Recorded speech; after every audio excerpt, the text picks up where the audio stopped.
Hey, this is Gareth and Bruce. This is our first attempt at a podcast. We just don't know where it's gonna go. You got more of the gruff voice. I got more of the Softer feminine voice. screw you. Hey. I don't know, I felt a little snobby when we hit 10 episodes. Okay, that's an interesting question. The two of us can be Vin Diesel. Gareth can drive like him. And I can You look can like look him. Welcome to Spaghetti Junction. My name is Gareth, My name is Bruce. and we talk about things. We just don't know where they're gonna go. Hello and welcome to the Spaghetti Junction podcast. Coming at you from a stinky hot Joburg. My name is Bruce. That's a different way to start. I like it. My name is Gareth. And we talk about things. We just don't know where they're gonna go. Yeah, it's hot and I'm going to complain about it. Yeah, you started like when I met you, When I rocked up. when you rocked up at my house, you were like anger mechanic. Yeah, no, I'm done with Anger mechanic, does that mean that anger management, maybe you were thinking of. Or he's a mechanic of anger, so he just makes the anger better. He's an anger mechanic. Because mechanics fix cars, mechanic makes angry even more angrier. Therefore, you, my friend, are an anger mechanic. I'll take that. And I'm going to take that as a new thing which everybody can say from me. Yeah, It's the heat; it makes you cranky. Winter Cranky, cannot. Bruce. Yeah, winter cannot come soon enough for me. But you don't like winter. I do. Oh. I feel much better in the cold. No, but I thought you were all like and horrible about. Oh, I might get stopped because I use that word. Oh, whatever. Who cares? We're horrible about what? Winter. About winter, and you're like, man, it's. I remember you were. It's not cold enough, or it's too cold, and say, man, I'm freaking ready for summer. That only happens in about August. Okay. Whereas Make up your mind. Which one do you want? I've been moaning about summer since Which December. one do you want? You have to envelop one of them Winter. wholeheartedly. Winter. Okay, good. Because if you're cold, you can at least do something about it. If you're too hot, there's... Well, you can throw up your clothes Yeah, but even then... and lie in a cold bath. I've actually done that once or twice. It's like complete cold bath. Next step is the ice inside. But then you get out and it's still warm. This is the It is problem. not warm. Okay? had like the icebergs in summer, it's had a little bit of shrinkage. Yeah. And so another episode starts. Dude, I was going to tell you, but you said I should wait until You have a story. the podcast. Yes. It's not really a story. It's something that I couldn't believe. So, as you know, on paper, I'm married. Every other part of that thing, Okay. I'm not. I mean, you know that. Yes, I do. Don't act surprised. No. No, because I'm aware. we're just waiting on a bunch of things to happen. Anyways, so we've been separated for a while, let's just say. Yes, you have. Anyways, so I was watching who's listening to this podcast. Saying, hey, you guys, what's going on here? Like Home Affairs, because Home Affairs are douchebags. What are you looking at? Look at me, damn it. I'm just fixing the audio, but just keep going with your story. Nope. Nope. I'm going to talk to myself. Yes, could you be more of a girl? You know what? I could. I'll I'll buy a dress for next Sunday and see how you feel. You asked me, so I'm going to do it. So then don't ask me that again. You can get in touch with your feminine side. Yes. And I'll bring it here on Sunday. Oh, my word. Yeah, so be careful what you ask for. I didn't ask. You said, can you be more of a girl? I said, fine, if that's what you want, Rhetorical. I'll buy a dress on Sunday. It was a rhetorical question. Don't do rhetorical No, questions. you take it literally. Yeah. Anyways. So I was having a chat with her, as you do, once in a while. We don't really talk a lot. Yeah. But things have been a little bit better lately. And, yeah, I mean, you know, she met this older guy. Why don't you even bring the older? He's not old. Why don't you even bring up older? She met a guy around her age, and she's young. I'm older. How old is Millicent at the moment? He's I don't think I've ever actually almost asked 40. you. Almost there. She's like 30. She's still in her 38, 39. She's in her 30s. Okay, Yeah, cool. 38, I think she is. All right. Anyways, and she met this guy. Things were going well. and he wanted to get married, but obviously, I mean, and she had told him, well, we can go out, but we can't do that. There's a paper in the place that they cannot make us married. She's actually not Italian. Anyways, and and then somewhere within the conversations, the guy asks her, he says to her, how does she feel about him getting her bigger boobs? And secondary, how does she feel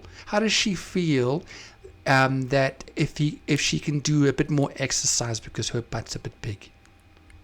You stupid. And that's the amount of swearing for the whole next 10 episodes. I'm sorry. Sure. I was shook. Wow. I was shook. No, but really. I really like you. I love you, except your boobs are too small and your bum is too fat. Big. It's too big. Swap them around. Which guy asks and says, sorry, I really love you. How about I buy you bigger boobs? Some women do that, I guess. But the fact that it's even like a question, I don't know, it just felt, I would never, which she knew for me. She was, Oh, no. Her reaction was, no. No, she was like, excuse me? Okay. She was like, what? No, because it comes across like you like the woman up to a level. So I'm saying to you, or to her, look, I really like you, but it's not like I like you because you're friggin' beautiful and that's it. I like you, you're beautiful, but... And the guy acts as if it's a gift to her. It's for him. Oh, yeah. I mean, flip. What an idiot. And personally, she has beautiful breasts, and I don't know what the frig is wrong with that guy. Yeah, sometimes... No, I just find that gross. Look, man, I want to buy you a present of bigger boobs. Because obviously, you want them. Yeah, he wants to go honka. Yeah. Honka. And then what happens... In fact, there's stories... I read the one when there was a divorce and the guy wanted money back for the amount of money which he spent on her boobs. He wanted that like in the whole, the agreement, because he spent the money, so it was his property. Now that's interesting, because I would actually in a particular circumstance I would side with the guy wanting the money back. If she initiated the divorce, I think I would. If she was like, "No, I'm done. I'm out of here," and the guy hasn't done anything wrong or anything, yeah, I'm like, "Yeah, okay. Well, if you want the divorce, I want the money back for those that I gave you." But normally divorces are two ways. There's not. It normally happens that Yeah. way. And both are like done. Who knows? You know. Okay, but then what about how he said that he wants the divorce and she just done nothing? Yeah. Well, then if he initiates it, then he's decided that he wants to. Yeah. So he shouldn't have. But he rights wanted to, the money back. He for his shouldn't boobs. have that rights. He wants it like 20 or 30 grand, which he spent on her boobs. Yeah, those boob jobs are expensive. Eh? And personally, I just find them. We're not going to carry on speaking about boobs. We need to get into context. I'm happy to keep talking. What's wrong? Which most of the men said who are listening to the show. Oh. No, I don't. You don't do the fake thing. I don't do big. Oh. And there's a whole misnomer that guys like big boobs. Like I really liked. I mean, no, I didn't like her. I met her once, and then she had this whole thing about her breasts being too small, and she kind of went on and on about it. And I know you want bigger. I know, and I'm like, first of all, I think you need to work through. I didn't tell her that, but there's a misnomer that guys are looking for big boobs everywhere. It's like yeah. Well, there's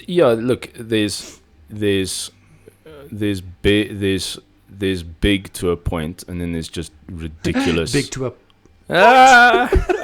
Yeah, the bigger they are, the pointier. Anyway, carry on. But then there's ridiculous fake. There's very nice looking fake, yes, like a woman has made the decision, like flip. I really want to I want to do this, more for me than If for it's anything her else. choice, fair enough. And Yeah. she knows that it's going to possibly up her general sexiness. Yeah. Because guys are going to notice. Okay. Yes, we do. Yeah, but at the same time, though, it shouldn't be for the guy. And number two, she shouldn't have to. How you're saying it is that she's got to do it to get the guys. Well, no, but yeah.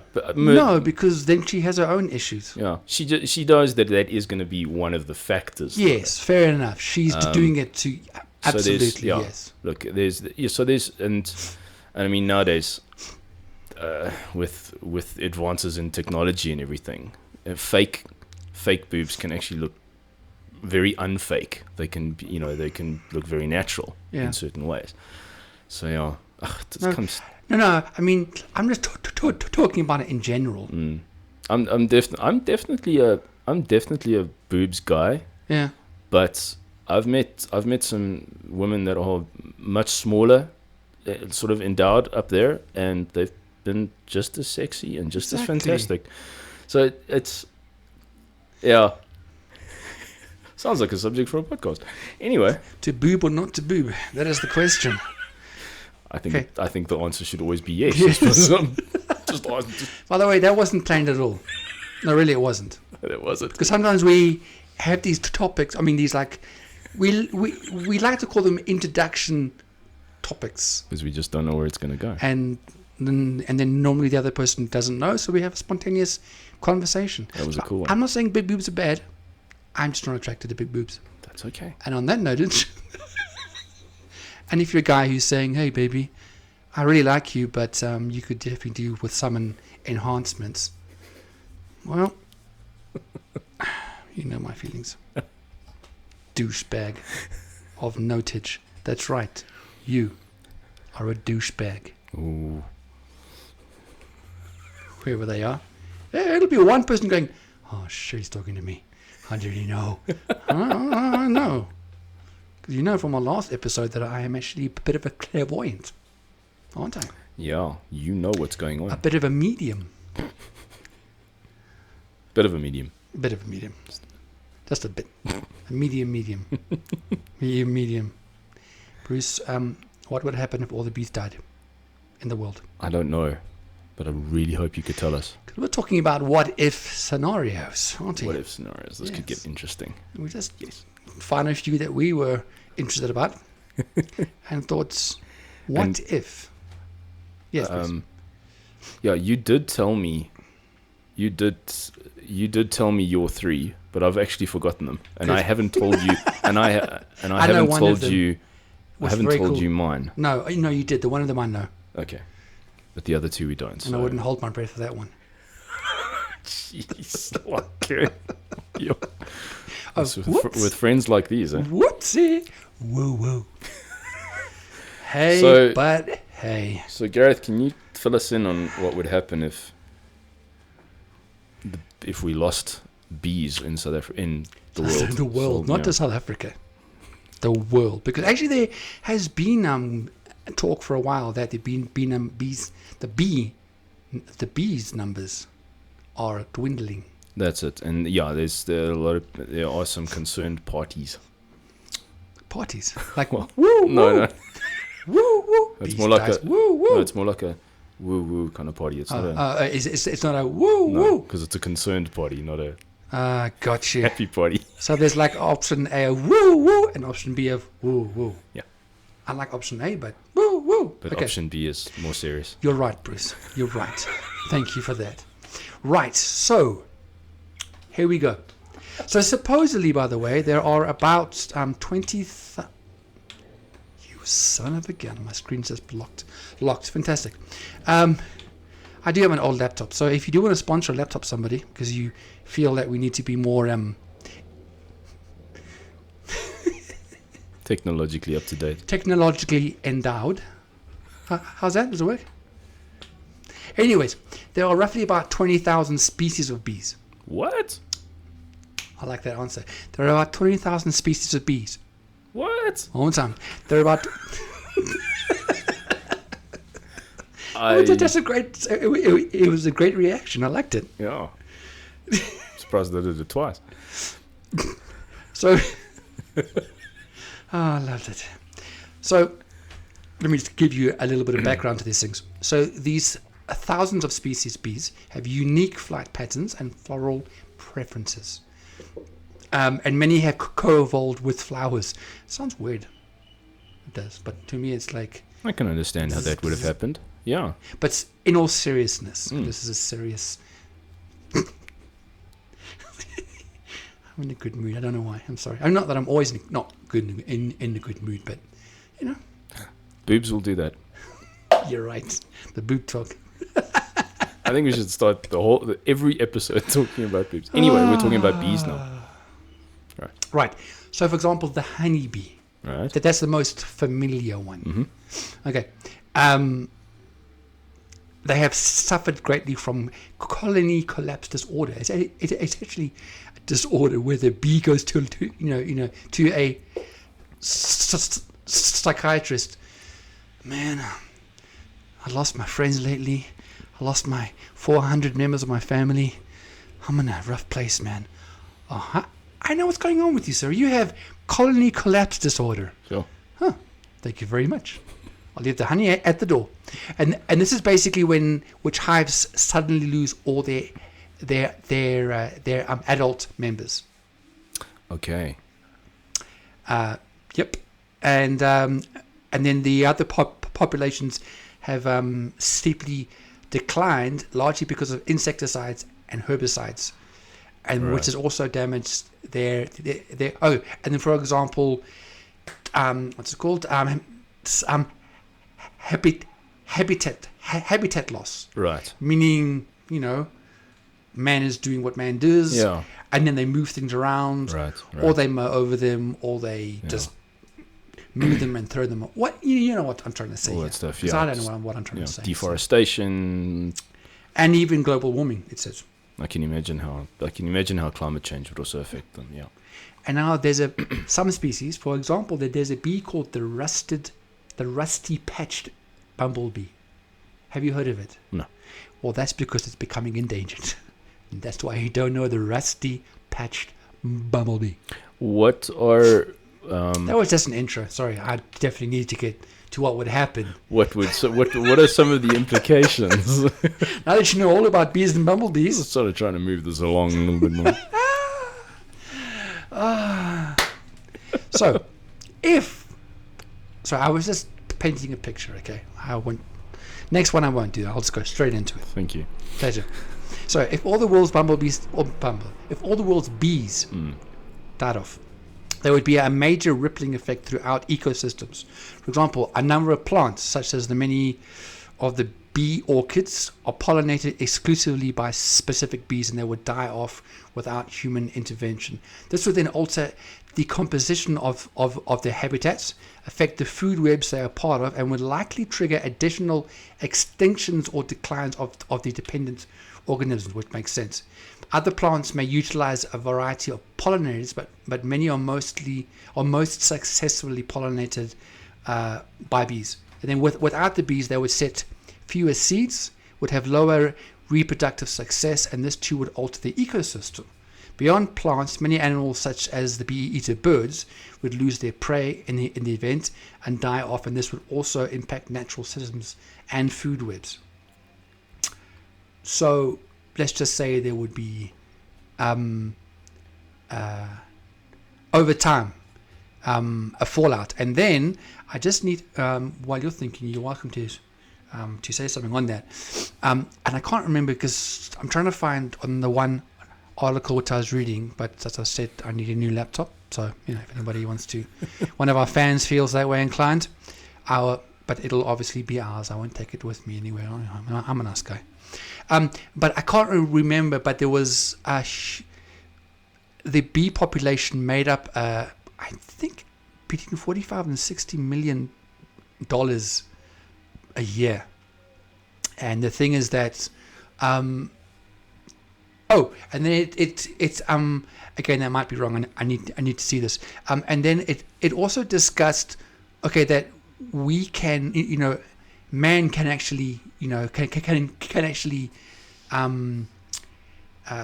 help move what the word, I'm sorry guys, I do It was here. Mm. It does sound like I'm lost, but I'm not, I promise.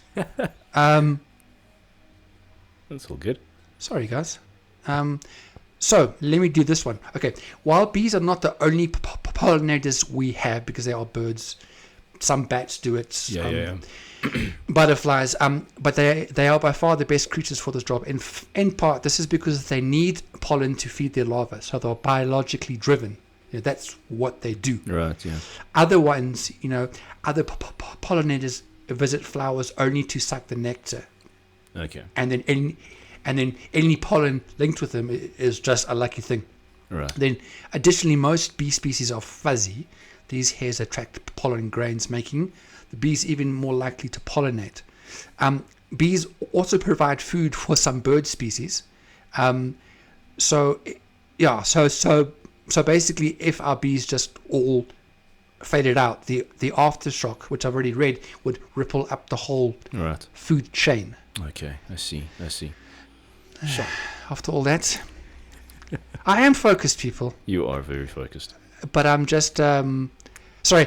I was a bit loose-minded there because I had a whole pile of stuff here to do. My system froze, That's okay. but quick question: could humans survive without bees? Obviously. Okay, so much of our our fruits or eating stuff, almonds, peaches, plums, apples, cherries, rely on bee-assisted pollination. One analysis of the global crop market found that pollinators are essential or highly, moderately, or slightly necessary for 91 crops consumed by humans, and we would definitely lose many of the foods that make our diets vibrant, healthy, and nutrients. Jeez. And I'm done. So my sort of what if, Yes. a very interesting one. Mm-hmm. I can't see this really happening. It doesn't. The bee thing It's possible. is a possible. Sure. I don't see this happening, but I thought it was cool, and actually You never know, Bruce. no, you never know. Nothing is impossible. And this actually comes from a viewer, Yes, please. a fan of the podcast, and he's actually one of my guitar students. And quite a legend, I hear. He's very cool. His name is Aiden Ellis. Mr. Aiden Ellis. Shout out to you, man. Shout out. So in our guitar lesson yesterday, Yeah. he asked me like, "What are you guys going to be talking about in the next episode?" And I'm Yeah. like, "Yeah, it's funny you should ask because we're talking about this whole what if Yeah. scenarios." And he was like, "Oh, I got one for you." Okay. So this is Aiden's suggestion. So it's basically, what if the Earth lost oxygen for a grand total of 5 seconds? Like the whole Earth. Yeah, the atmosphere, everyone So the humans can't breathe for 5 literally seconds. could not breathe oxygen for only 5 seconds. So I would imagine for humans. Probably wouldn't be that much of a Well, no. Hold of a on. problem. There we go. Okay. Right. The problem is Yes. Tell me. is everything else in the world that on Earth that gets affected by oxygen, But in- 5 seconds. Okay. carry on. including something like the Earth's crust, Okay. which is actually, Does the crust rely on oxygen? it does, as does concrete. Relies on oxygen. Yeah, because it reacts with oxygen in the air, and that's what keeps it hard. And if there was no oxygen, it would actually crumble. But So for 5 seconds. you just Carry never on. know. Right? Yeah. No, cool. Carry on with this. This is good. So yeah, these are what ifs. Maybe it would need more than 5 seconds, but it's Okay, so what have you worked out, though? What would happen? okay. So I'll put that there. So I hope it's not too in Shouldn't the bother way. me. No, it bothers me more than you. Well, more than them. So basically, the sky would go dark because the oxygen in the atmosphere affects how the sun's how sunlight is filtered out through the atmosphere. So we would see sunlight, but it would literally, the sun would look like this tiny pinpoint. It wouldn't be this beautiful sunny day. Yeah. The sky would literally go dark. Yeah. And like, that's just apocalyptic in my book. Okay. And oxygen, it comprises 45% of the Earth's crust. So if there was no oxygen in this crust, see ya. Free fall. It would just even for 5 seconds. it would collapse Wow. it would collapse onto itself. Okay. And yeah, that's the world gone basically. So us not being able to breathe for 5 seconds is the least of our worries. It's everything else. Quite scary, yeah. If we were outside in the sun, we would burn, because the ozone layer, is made up of what we call O3, which is 3 molecules of oxygen instead of just 2.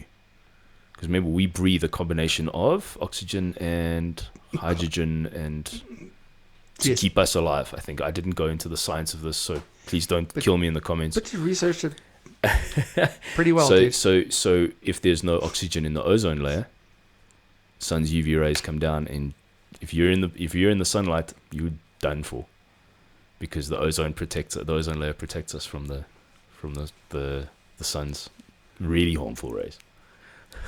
Jeez, that's hectic.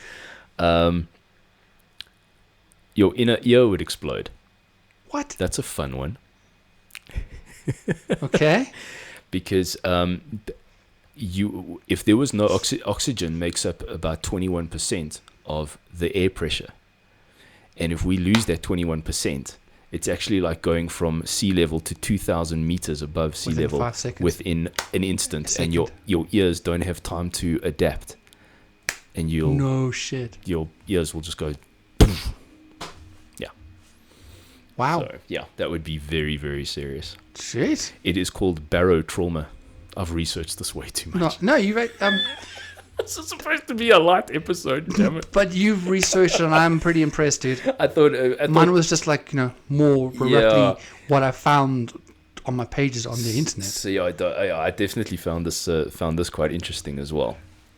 So and just think of anything requiring oxygen, especially internal combustion engines. Everything would stop because they need oxygen to burn. Anything that needs burning requires oxygen.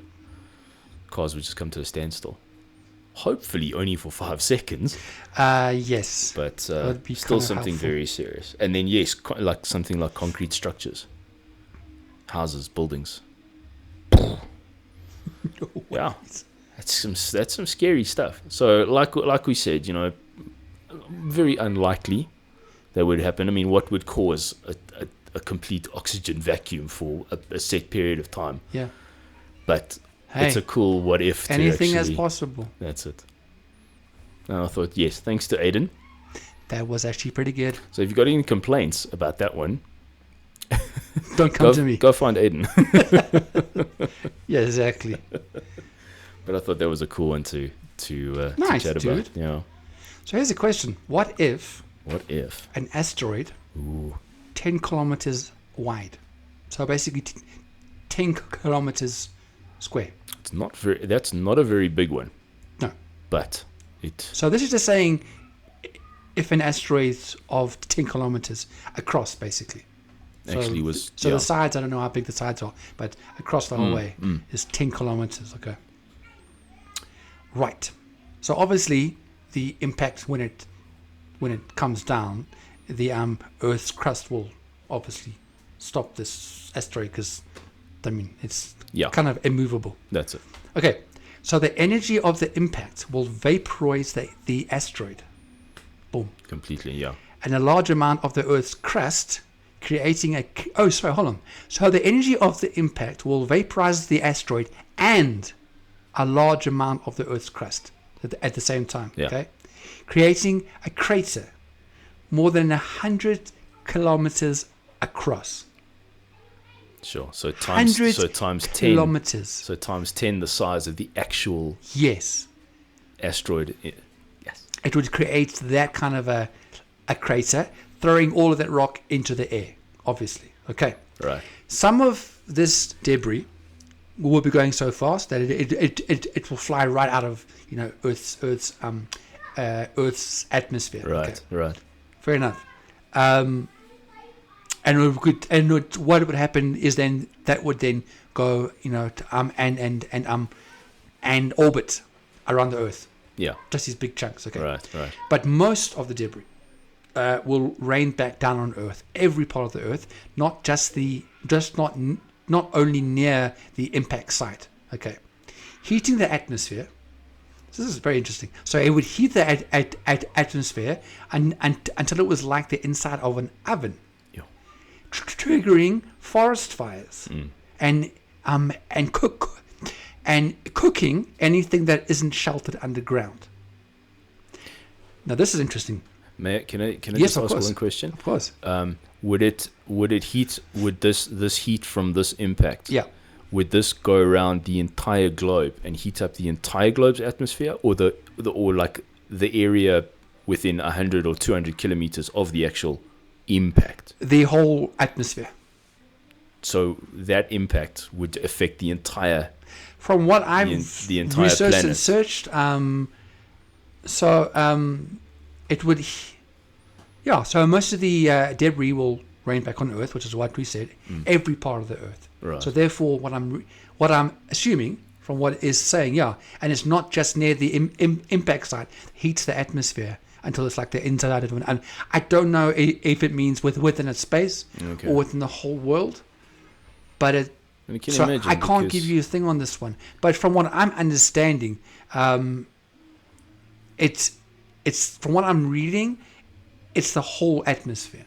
It's not just like in one section. Is there any comparison to how much can they compare it to a number of nuclear bombs going I off? thought you got to mention that. You got it.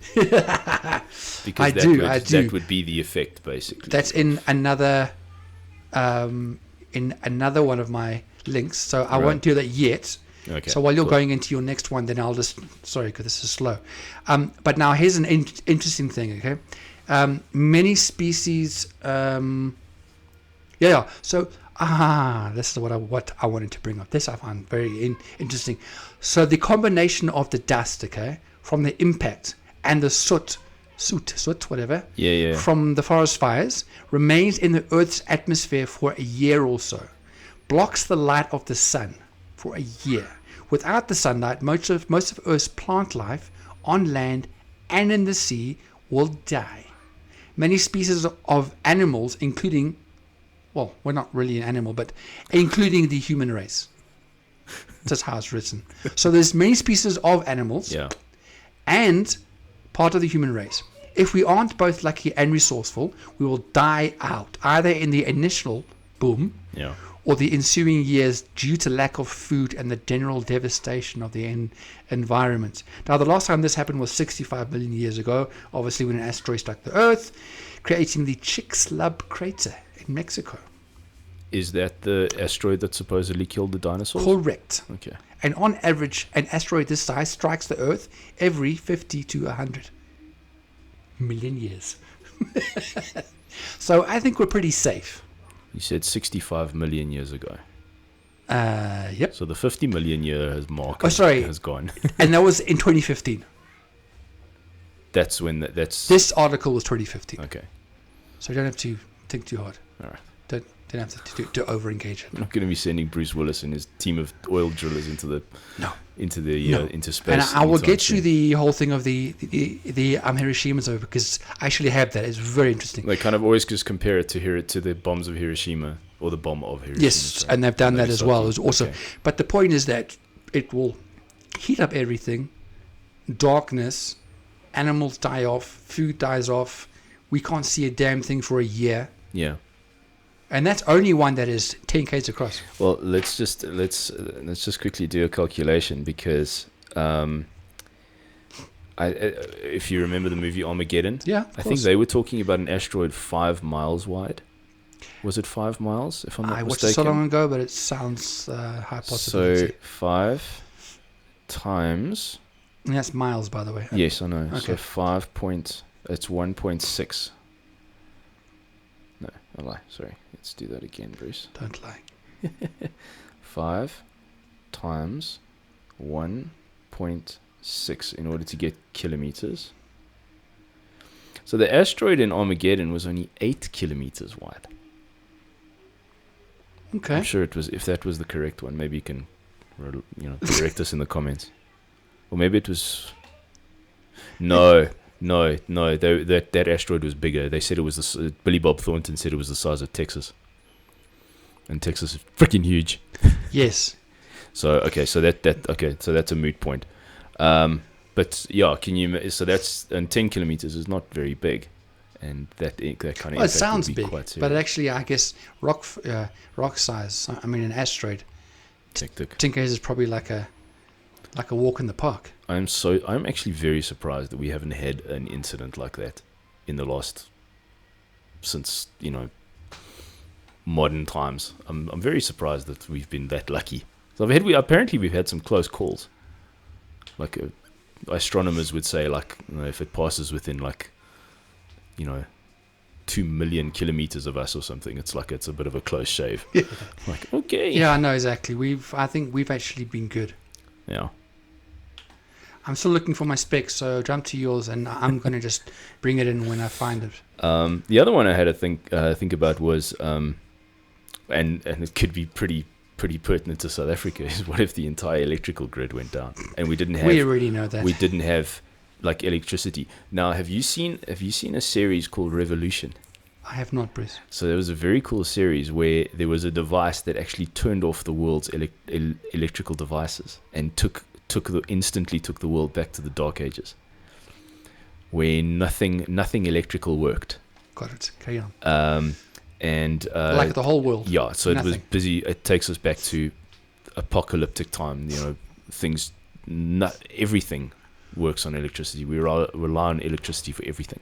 Can you imagine if it literally went off? Now we experienced here in South Africa. If you're not in South Africa, sounds like a normal thing for us. Unfortunately, yeah, pretty much. We experience what is called load shedding, where our main electrical provider, Eskom, basically switches off our electricity because they say that they are because they don't have enough infrastructure that can handle everyone being on at the same time. Yeah, because we are working on where our infrastructure is basically based on 50s and 60s technology. Yeah, it's terrible. Yeah. So if, for example, one of the stations goes down, they have to switch off that section to fix it because, as I say, the infrastructure isn't strong enough, and there's just huge issues with them. Yeah, massive. So they have to put the power down so that they have enough power for something else. It's bizarre. Yeah, so you get different areas going off at different times for different periods of time, 2 hours, and 4 hours. unfortunately, we just got used to it. Unfortunately, yes. Now, can you imagine just not having electricity at all, ever?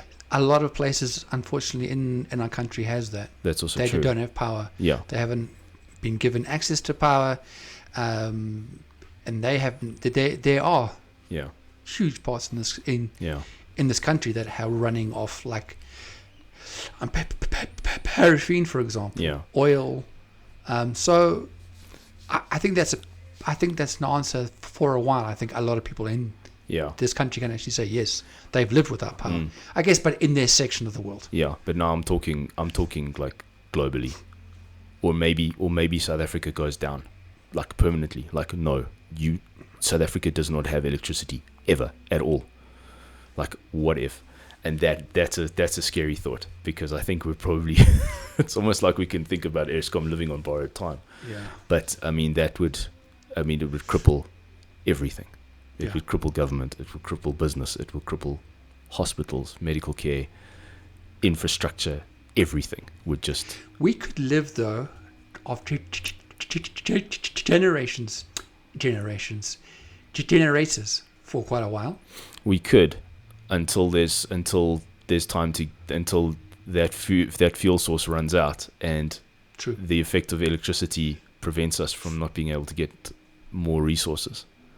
It's something very scary to contemplate. I'm not scared. But that series Revolution is very cool, because there's this device and it literally just turns off everything. So even like every modern car that runs off like fuel injection and that kind of thing, shut down. So you can run a car or a vehicle that runs off like a carburetor, like an old school stuff. I can run my car. You could. I couldn't run mine. I'll go zoom past you. Yes, you would. Beep beep. Bastard. I wouldn't stop. Like I said, with friends like these. Beep beep. Yay, my bro. Beep beep. Yes. But then again, when petrol runs out, we'll see who's laughing. Exactly. When I can't bring my car home. Yeah. Where petrol becomes the commodity of choice and we start trading in salt. Yeah, anyway. So I said that I'll find the thing about the Hiroshima bomb. Cool. Just going back as to this asteroid. Okay. So this thing is now saying, okay, if a mile, which is what, 1 point something? 1.6 Ks. Yeah. So this is just saying if a 1.6 kilometer asteroid hit the Earth, it would strike the planet's surface at about 48,000. I like how it says at about. They worked that out exactly. 42,280 kilometers per hour. And that's at a 1 point whatever we said it would. So an asteroid that big, traveling at that speed, has the energy roughly equal to a 1 million megaton bomb. So let's say that an asteroid the size of a house, okay, hit Earth at 30,000 miles per hour, it would have I want to actually go to, cool. So if an asteroid the size of a house, which is 300 or whatever it is, it hit Earth at 30,000, okay? So it's not the huge asteroid, and it's not 48,000 kilometers per hour. It would have an amount of energy roughly equal to the bomb that fell on Hiroshima. 20 kilotons. Jeepers. So an asteroid like this, the larger one, the one of the mile wide, whatever it was, would flatten reinforced concrete buildings up to half a mile where it hit. This is now the mile wide one. This is not okay. This is a mile. This is a smaller one. It would flatten reinforced concrete buildings up to half a mile from where it hits. Flatten wooden structures perhaps a mile and a half from ground zero. It would, in other words, do extensive damage to any city. That's the baby one. And then the one that we said, if the asteroid was as big as a 20-story building, which is 61 meters on one side, it could have the amount of energy equal to the largest nuclear bombs made today, about 20 to 25 megatons, and that would flatten and etc. So that's like a little bit of understanding to our to the megatons and the Hiroshimas that we spoke about. Scary stuff. Sure, we are pretty much at our mark. Yeah, that's been very quick. Fair enough. I'll have to talk about one day. The other one was what would happen if the polar ice caps melted. Oh yes. Like in one shot. That's all. And my third and very unserious one was that if everyone on Earth developed superpowers, or a superpower. Yeah. So. You would have to find a villain in there, because otherwise. Oh, there'd be a lot of villains. Everybody, yeah, exactly. That's the debate. You know, what if you were endowed with superpowers? And what would you do with them? How would you use them? I honestly think it would just be a decimation of the world after a while. It would just implode, because you've got good guys and bad guys and unstoppable force meeting an immovable object. It would just be a mess. It would be. That's right. That's why Batman and myself are there. Batman doesn't have superpowers. That's why I like Batman. Yeah, he's just rich. Yeah, and clever. That's it. And knows how to fight. It's like Tony Stark. Exactly. Although Batman could probably beat up Stark. Oh. Ooh. That's a whole for another direction. DC, Marvel. Ooh. I'm going for DC. All right. Good. That could be an interesting debate. Yeah, no. I don't want to bring the word Marvel into our podcast more than we need to. Suckers. And on that note, this has been the Spaghetti Junction podcast. It has been. Thank you for lasting, people. Ask yourself, what if? If you have any thoughts, put it in the comment section. That's it. Maybe you have a topic. What if something? That's it. What if we reached 46 subscribers? We're on 45. So we got a new one recently. Awesome. So thank you, number 45. Awesome. What if we get more subscribers? Thank you, loyal listeners. Catch you guys in the next one. You shall. Cheers. Goodbye. Bye-bye.